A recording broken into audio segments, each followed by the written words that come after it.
Bonsoir à tous, bienvenue dans la rétrospective environnementale. À la une de l'actualité de cette semaine, un programme de prêt adapté aux catastrophes naturelles est lancé par la BOAD pour les pays de l'UEMOA.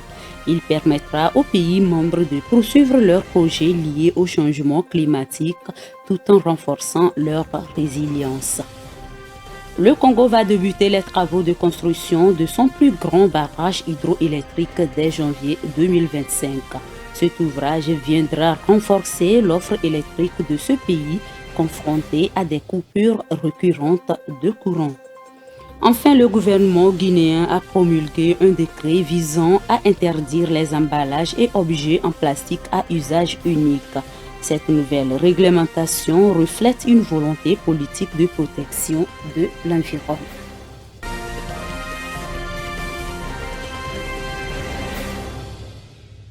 La Banque ouest africaine de développement BOAD a lancé pour les États de l'Afrique de l'Ouest un programme de prêt adapté aux catastrophes naturelles. La phase pilote de ce projet couvre le Togo, le Bénin, la Côte d'Ivoire et le Sénégal. Ce financement permettra à ces pays de faire face aux crises climatiques et sanitaires. Voyons cela avec Francesca Disson. Le Togo, le Bénin, la Côte d'Ivoire et le Sénégal bénéficieront d'un nouveau programme de la Banque ouest africaine de développement BOAD lancé le 19 septembre. Ce programme intitulé « Prêt adapté aux catastrophes naturelles » vise à protéger ces pays contre les risques climatiques et sanitaires. Il associe des prêts bonifiés à une assurance paramétrique couvrant plus de 350 millions de dollars de prêts souverains pour les États membres de l'UEMOA. Ce mécanisme innovant permet de suspendre temporairement les remboursements des prêts en cas de catastrophes naturelles telles que les inondations, les sécheresses ou les pandémies sans affecter les projets en cours. Il offre ainsi une flexibilité essentielle pour renforcer la résilience des pays les plus vulnérables. Madame Nyekele Nyasimbe, directrice de la mobilisation des ressources et de la coopération à la BOAD, a souligné l'importance de cette initiative pour permettre aux États de continuer à investir malgré les crises. Le programme repose sur une collaboration entre plusieurs acteurs dont l'African Risk Capacity Limited, ARC Ltd et Munich Re avec le soutien de la KfW. Ces partenaires ont permis la mise en œuvre de cette solution innovante qui pourrait servir de modèle pour d'autres régions d'Afrique, offrant une protection indispensable dans un monde de plus en plus exposé aux catastrophes naturelles et sanitaires. La République du Guinée a pris des décisions en faveur de l'environnement. Désormais, il est interdit la fabrication, l'importation, l'utilisation et la commercialisation des emballages et objets en plastique à usage unique sur tout l'étendue du territoire guinéen. L'annonce est faite par le président de la transition, Mamadi Doumbouya. Suivant. Le gouvernement guinéen a interdit par décret le 21 septembre dernier la fabrication, l'importation, l'utilisation et la commercialisation des emballages et objets en plastique à usage unique. La nouvelle réglementation vise à faire la promotion de la salubrité publique, la promotion des emballages biodégradables et à lutter contre la pollution liée au plastique qui représente une menace pour l'environnement et la santé publique. Selon le décret, les emballages et objets en plastique concernés par la présente disposition sont les sacs en plastique, les plastiques oxodégradables et autres objets dont une partie est fabriquée en plastique. La mesure d'interdiction s'applique à tout producteur d'emballages et objets en plastique à usage unique, aux importateurs des emballages et à toute personne physique ou morale exerçant une activité de commercialisation industrielle, artisanale ou professionnelle nécessitant des emballages et objets en plastique à usage unique. Il est également interdit le déversement, le rejet des emballages et objets en plastique dans les rues et autres lieux publics, dans les eaux et en milieu naturel, aussi bien dans les centres urbains qu'en zone rurale. Néanmoins, les emballages et autres objets en plastique destinés à usage médical, aux activités agricoles, aux activités militaires, aux situations de guerre, aux activités de ramassage des ordures, ainsi que les emballages d'eau ou d'autres liquides sont exclus exclus de cette interdiction. Toutefois, il est prévu une période moratoire pour permettre aux entreprises et aux consommateurs de s'adapter à ce changement. Les entreprises qui ont déjà commandé ou stocké des emballages et objets en plastique à usage unique bénéficient d'un délai de 6 mois pour écouler leur stock. Quant aux unités industrielles opérant dans la production de ces plastiques en République de Guinée, elles disposent de 2 ans à compter de la date de signature du décret pour se conformer aux nouvelles normes environnementales. Cette mesure fait partie des engagements de la Guinée dans la lutte contre la dégradation de l'environnement et marque une étape importante dans une économie plus durable et respectueuse de la nature. Par ailleurs, les sanctions vis-à-vis de cette interdiction sont la fermeture des activités, la saisie des produits et une amende administrative. Au Kenya, le président William Ruto a lancé un nouveau programme national baptisé Climate Wars. Ce projet vise à assainir et à protéger l'environnement du pays, notamment le bassin du fleuve Nairobi. Au total, 200 000 jeunes Kenyans seront mobilisés pour la réhabilitation de ce fleuve. On fait le point avec Irène Papadina. Au Kenya, le président William Ruto a officiellement lancé le 17 septembre dernier un projet national visant à régénérer et à préserver l'environnement, tout en fournissant des emplois à plus de 200 000 personnes. Cette initiative baptisée Climate War X mobilisera 20 000 jeunes Kenyans pour restaurer le tronçon de 47 km du bassin du fleuve Nairobi. L'objectif est de transformer le fleuve en une zone commerciale, récréative et florissante, consolidant ainsi la position de Nairobi en tant que capitale du Kenya et leader mondial en matière d'environnement, notamment en tant que ville hôte du programme des Nations Unies pour l'environnement.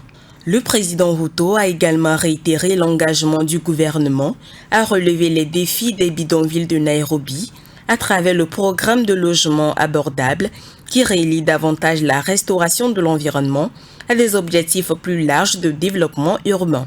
L'initiative se concentrera sur une série d'activités: la construction de routes, de logements abordables, la gestion des déchets solides et l'éducation publique sur la conservation de l'environnement.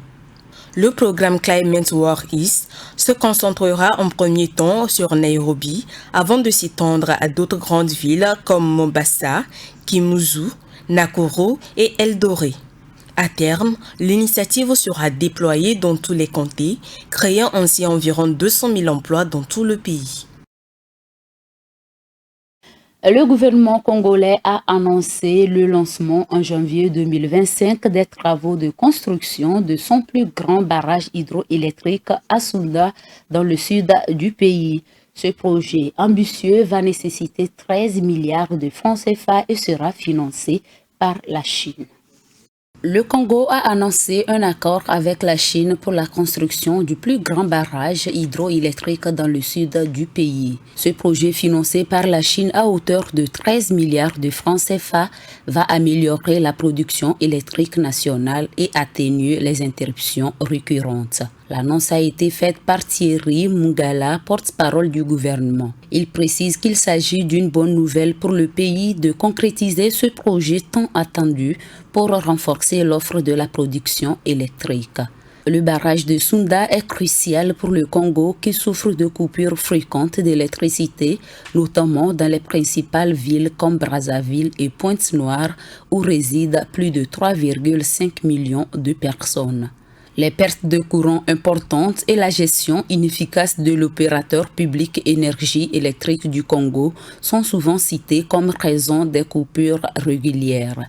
Avec ce projet, le gouvernement espère renforcer la production d'électricité nationale. Ce nouveau barrage aura une capacité de production de 600 à 800 MW d'électricité. Il viendra s'ajouter aux 3 autres barrages hydroélectriques existants au Congo, construits également avec l'aide de la Chine, y compris le barrage d'Mbulu, situé à 160 km au nord de Brazzaville, avec une capacité de 120 MW. Les travaux vont débuter en janvier 2025 pour une durée de 5 ans. Au Cameroun, le gouvernement multiplie des mesures d'intervention pour protéger les populations contre les inondations. Au total, 22 camions d'aide humanitaire ont été envoyés à Yagoua, dans la région de l'extrême nord. Ces camions serviront à évacuer des victimes d'inondations. Les détails avec Francesca Dissou. Le 17 septembre 2024, 22 camions d'aide humanitaire ont quitté Yaoundé pour Yagoua, dans l'extrême nord du Cameroun, afin de secourir les victimes des inondations. Cette aide d'urgence, estimée à 350 millions de francs CFA, inclut des produits de première nécessité, des denrées alimentaires et du matériel de couchage. Les inondations ont causé 11 morts, détruit 3000 hectares de culture et touché environ 200 000 personnes. Le gouvernement camerounais intensifie ses actions avec d'autres convois en route et une coordination entre plusieurs ministères sous la direction du président Paul Biya. Au total, plus de 1,65 milliard de francs CFA ont été mobilisés. Les autorités locales et nationales, comme le ministre Paul Atanga Ndi et le gouverneur Midi Yawa Bakari, évaluent les dégâts sur place pour apporter un soutien rapide alors que de nouvelles pluies sont attendues. Le conseil d'administration du Fonds pour la réponse aux pertes et dommages a annoncé le 21 septembre dernier la nomination d'Ibrahim Cheikh Diong en tant que premier directeur exécutif pour un mandat de 4 ans à compter du 1er novembre prochain. Cette nomination marque une étape clé pour apporter des financements aux millions de personnes des pays en voie de développement en première ligne face aux impacts du changement climatique. La cérémonie s'est déroulée à Bakou, en Azerbaïdjan. Irène Papadina nous en dit plus. Le 21 septembre 2024 à Bakou, en Azerbaïdjan, le conseil d'administration du Fonds de réponse aux pertes et dommages a nommé le spécialiste sénégalais de la finance Ibrahima Cheikh Diong comme premier directeur exécutif pour un mandat de 4 ans à compter du 1er novembre 2024. Selon le Bureau de la coordination des affaires humanitaires des Nations Unies, en 2023, au moins 12 000 personnes ont perdu la vie dans le monde suite aux inondations, à des incendies de forêt, de cyclones, de tempêtes et de glissements de terrain. Ibrahima Diong apporte plus de 3 décennies d'expérience mondiale dans les domaines du changement climatique, de la finance et du développement. Il s'agira d'aider les Africains à mettre en place des systèmes d'alerte précoce pour sauver des vies et protéger les productions agricoles face aux catastrophes. En 2023, la COP28 a approuvé la création du Fonds pour les dommages climatiques. Avec cette nouvelle nomination, le fonds peut commencer à transformer les 800 millions de dollars promis lors du sommet sur le climat à Dubaï en fonds tangibles et décaissables. Ancien sous-secrétaire général des Nations Unies et directeur général de l'agence spécialisée de l'Union africaine, African Risk Capacity, et actuellement représentant spécial du président de la Banque arabe pour le développement économique en Afrique sur les questions environnementales, sociales et de la gouvernance, Ibrahima Cheikh Diong promet de fournir un soutien essentiel aux pays en développement à faible revenu, les plus touchés par le changement climatique. 4 mois après sa mise en service complète, le parc éolien de Saint-Brieuc, au large de la région de Bretonne en France, a été officiellement inauguré la semaine dernière.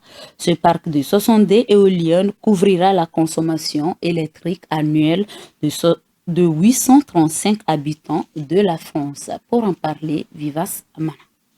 Visible depuis les côtes de la Bretagne au nord-ouest de la France, le parc éolien de Saint-Brieuc a été officiellement inauguré le 19 septembre 2024.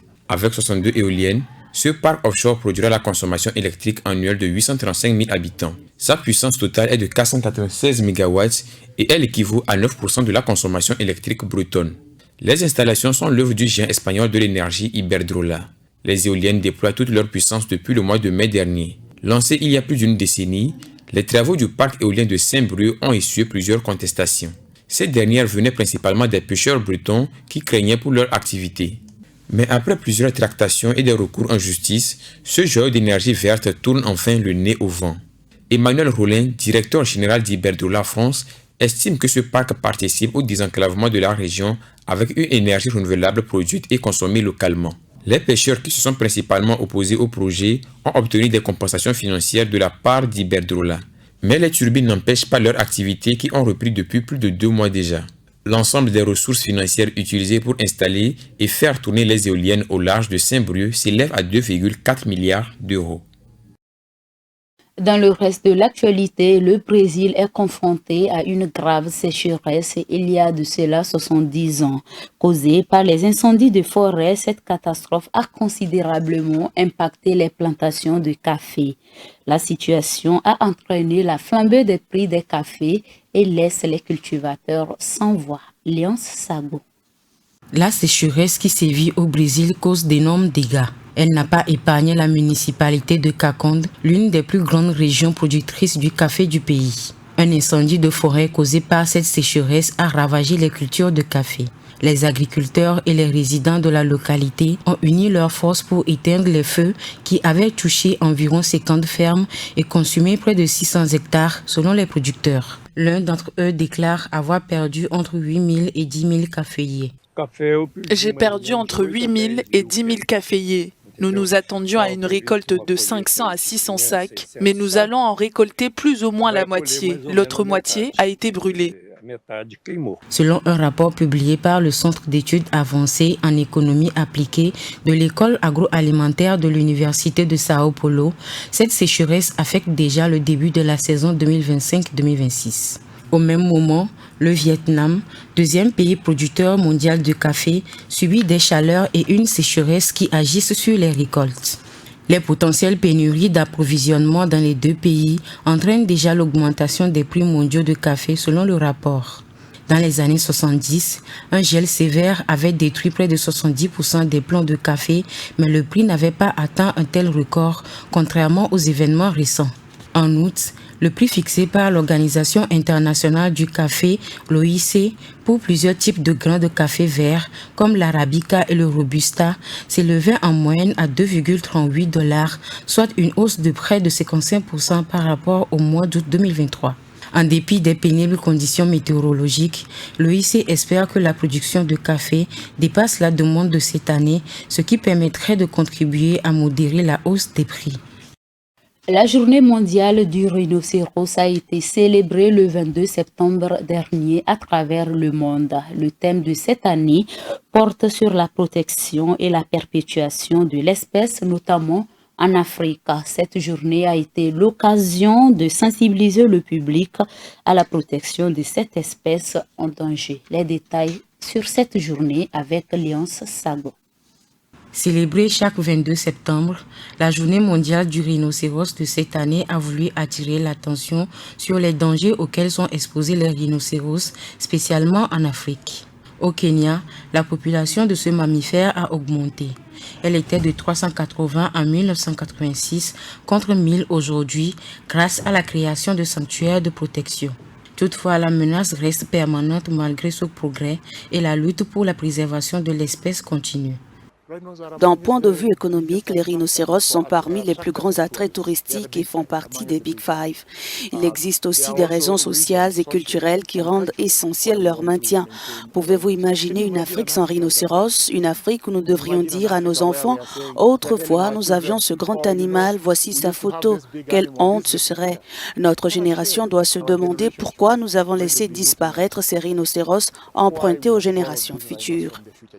Philippe Mourouti propose également des stratégies de protection des rhinocéros, entre autres des campagnes qui visent à réduire la demande de cornes, l'utilisation de technologies modernes et la promotion de l'importance écologique de ces animaux dans les communautés locales.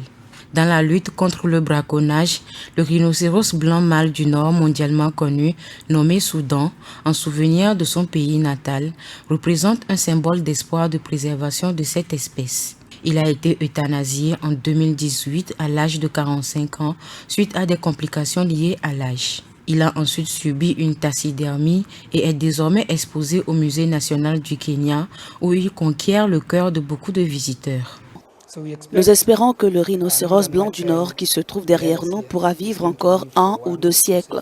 Cela lui permettra de transmettre son histoire aux générations à venir, ce qui est crucial pour que notre héritage perdure. Il est important que la prochaine génération puisse évaluer les actions que nous avons entreprises aujourd'hui pour préserver ce patrimoine.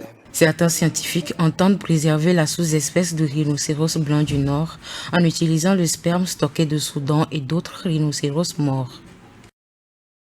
3 jours après la célébration de la journée mondiale du rhinocéros, la journée de la mer a eu lieu le 27 septembre dernier sous le thème « Naviguer vers l'avenir, la sécurité d'abord ». Cette année, la célébration de cette journée coïncide avec le 2e colloque de l'Organisation maritime internationale, l'Organisation météorologique mondiale sur les phénomènes météorologiques maritimes extrêmes. Cet événement majeur s'est tenu à Londres au siège de l'OMI. Vivas Amana. C'est le siège de l'Organisation maritime internationale OMI à Londres qui accueille depuis le 23 septembre dernier et ce jusqu'au 26 septembre 2024 le 2e colloque OMI-OMM sur les phénomènes météorologiques maritimes extrêmes. L'événement se déroule cette année sous le thème « Combler le manque de connaissances pour améliorer la sécurité des transports maritimes ». Ce thème se rapproche de celui de la Journée mondiale de la mer célébrée ce 26 septembre 2024. Ce dernier se décline comme suit: naviguer vers l'avenir, la sécurité d'abord. L'occasion de cette journée et de ce colloque doit permettre de trouver des solutions qui pourraient réduire les risques induits par les phénomènes météorologiques extrêmes. Il s'agit principalement de réduire les dangers pour les navires en mer et qui constituent une menace pour la vie humaine, les biens matériels et le milieu marin. Cela réduira également les répercussions financières sur l'économie bleue dans le monde. Le thème de la Journée mondiale de la mer 2024 est aussi lié au programme de développement durable à l'horizon 2030 des Nations Unies et aux objectifs de développement durable ODD, en particulier les ODD 7, 8, 9, 13 et 14. Le siège de l'Organisation maritime internationale sera illuminé en bleu dans la soirée de ce 26 septembre pour promouvoir le thème de l'année. L'OMI invite ses États membres, les organisations intergouvernementales coopérantes et les ONG consultatives à illuminer les sites emblématiques. Un autre événement aura lieu en Espagne du 20 au 22 octobre prochain pour marquer le 50e anniversaire de la Convention de SOLAS pour la sauvegarde de la vie en mer. C'est la fin de ce journal. Merci à vous qui nous suivez. Excellent week-end à tous. Green TV International, we revive the environment.